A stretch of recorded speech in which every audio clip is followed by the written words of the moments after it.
आप सबको मेरा सादर प्रणाम। आज मैं घटते हुए जलस्तर के संबंध में आप सब लोगों से निवेदन करने के लिए उपस्थित हुआ हूं। जैसा कि आप सब जानते हैं कि भूजल धीरे धीरे करके घटता जा रहा है, मांग उसकी बढ़ती जा रही है।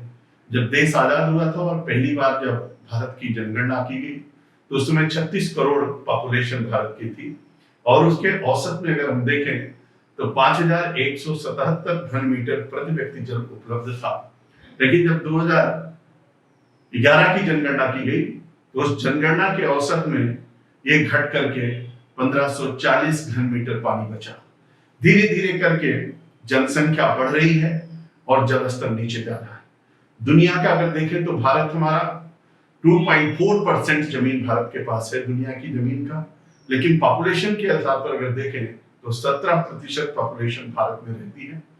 और जानवर अगर देखें दुनिया का 20% जानवर भारत में रहते हैं। अगर इन सब दृष्टियों से देखा जाए तो भारत में जल की बहुत मांग है, लेकिन दुनिया का जो जल है उसका 4% जल ही भारत के पास है। उसमें से पीने योग्य पानी बहुत कम परसेंट यानी मीठा पानी जिसको हम बोलते हैं। इस आधार पर अगर हम देखें तो दुनिया के अंदर जिस तरीके से जल की डिमांड बढ़ी है और उसी रेशियो में भारत के अंदर भी जल की मांग बढ़ती जा रही है और धीरे धीरे जल स्तर घटता जा रहा है। उसका बहुत बड़ा कारण है कि हम जल का दोहन तो कर रहे हैं लेकिन जल को वास्तव में रिचार्ज नहीं कर पा रहे हैं, जल का संचयन नहीं कर रहे हैं। इसीलिए माननीय प्रधानमंत्री जी आदरणीय नरेंद्र भाई मोदी ने जल का संचयन हो, जल का संवर्धन हो, इसके लिए अटल भूजल योजना का शुभारंभ किया है और उन्होंने देश की जनता का आह्वान किया है। भारत के पहले प्रधानमंत्री हैं जिन्होंने सभी पंचायत के प्रमुखों को पत्र लिखा और सबसे आग्रह किया कि जल संचयन हमारे लिए बहुत आवश्यक है। देश के बहुत सारे ब्लॉक ऐसे हैं जो डार्क जोन में चले गए हैं। हमारे उत्तर प्रदेश में अगर हम देखें तो 113 ब्लॉक ऐसे हैं जो अतिदोहित में चले गए हैं। 59 ब्लॉक हमारे क्रिटिकल पोजीशन में है और 47 ब्लॉक हमारे सेमी क्रिटिकल पोजीशन में है। इस तरीके से उत्तर प्रदेश के भी बहुत सारा एरिया ऐसा है जहां पर जल स्तर घटते घटते धरती मैया डार्क जोन में चली गई है। बुंदेलखंड का एरिया और हमारे विंध्य क्षेत्र और मिर्जापुर में भी जलस्तर बहुत घटा है।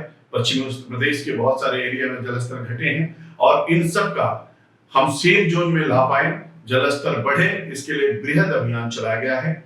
हम जहां पर वृक्षारोपण बहुत बड़ी मात्रा में कर रहे हैं, अब की बात 25 करोड़ वृक्षारोपण आदरणीय मुख्यमंत्री जी ने उत्तर प्रदेश में एक ही दिन में करा करके वर्ल्ड रिकॉर्ड बनाया है। उसी तरीके से तालाबों को जीर्णोद्धार भी हम करा रहे हैं, कुओं का भी पुनर्जीवित कर रहे हैं। हम सब लोग मिल करके गांव का पानी गांव में, तालाब का पानी तालाब में, खेत का पानी खेत में और छत का पानी कैसे जमीन के नीचे जाए, इसके लिए एक बृहद कार्य योजना हम लोगों ने बनाई है।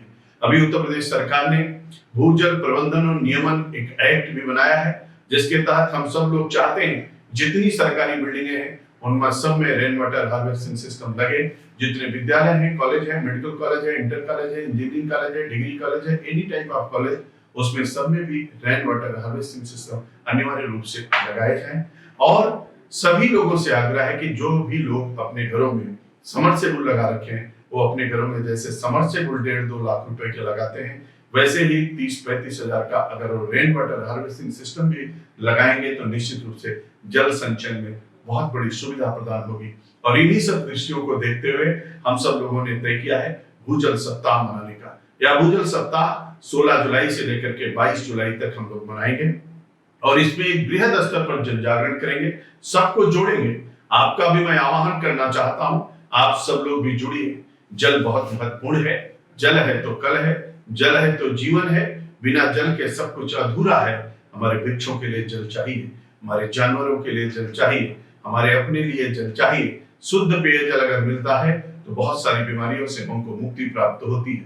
जो जल है जिसका हम लोग आप सब जानते हैं कि बरसात में लगभग 4000 बिलियन क्यूसिक मीटर पानी बरसता है, लेकिन उसमें से केवल 4 से 500 क्यूसिक मीटर ही बिलियन क्यूसिक मीटर ही हम लोग रिचार्ज कर पाते हैं, बाकी जल बह जाता है। लेकिन जब हम 3 से 400 बिलियन क्यूसिक मीटर जो रिचार्ज करते हैं और प्रतिवर्ष खर्चे में अगर देखें तो लगभग 600 से 700 बिलियन क्यूसिक मीटर हम लोग हर साल खर्चा करते हैं।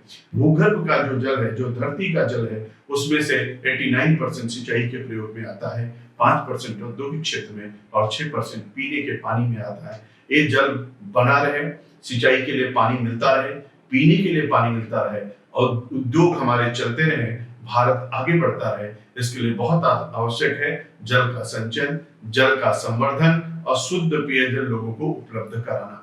इन्हीं सब दृष्टियों से हम सब लोगों ने तय किया है कि हम लोग भूजल सप्ताह मनाएंगे, जन जागरण भी करेंगे, काम भी करेंगे, लोगों का आह्वान भी करेंगे, सब लोगों को एक साथ जोड़ेंगे और प्रधानमंत्री नरेंद्र भाई मोदी का जो सपना है उसको साकार करेंगे। आदरणीय मुख्यमंत्री योगी आदित्यनाथ जी का जो संकल्प है उसको पूरा करेंगे। माननीय मुख्यमंत्री जी ने इस पर बहुत जोर दिया है और हम सब लोगों ने मिलकर के तय किया है कि जो ब्लॉक हमारे डार्क जोन में चले गए हैं उनको हम सेफ जोन में लाएंगे।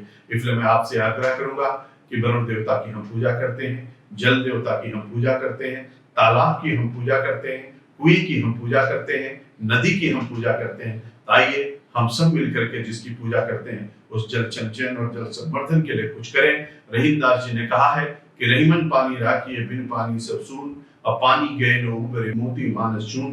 तो हम सब लोग मिलकर के उस मान सम्मान और स्वाभिमान को बचाएंगे, जल स्तर को बढ़ाएंगे, भूजल सप्ताह में अपना योगदान करेंगे, जन जागरण अभियान चलाएंगे, अपने गांव में गांव के पानी से गांव में जितना पानी उपयोग में लाते हैं उतना हम लोग संरक्षित करेंगे और इसी तरीके से जिले में हम संरक्षित करेंगे, संचरण करेंगे और प्रदेश में करेंगे और कुल मिला करके हम लोग जो डार्क जोन में हमारे ब्लॉक चले गए उनको सबको सेफ जोन में लाएंगे।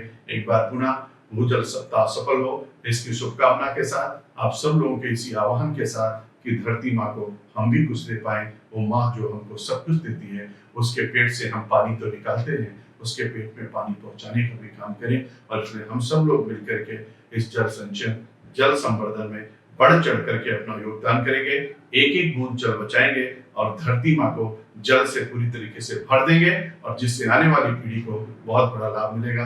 आप सबका बहुत बहुत धन्यवाद। नमस्कार।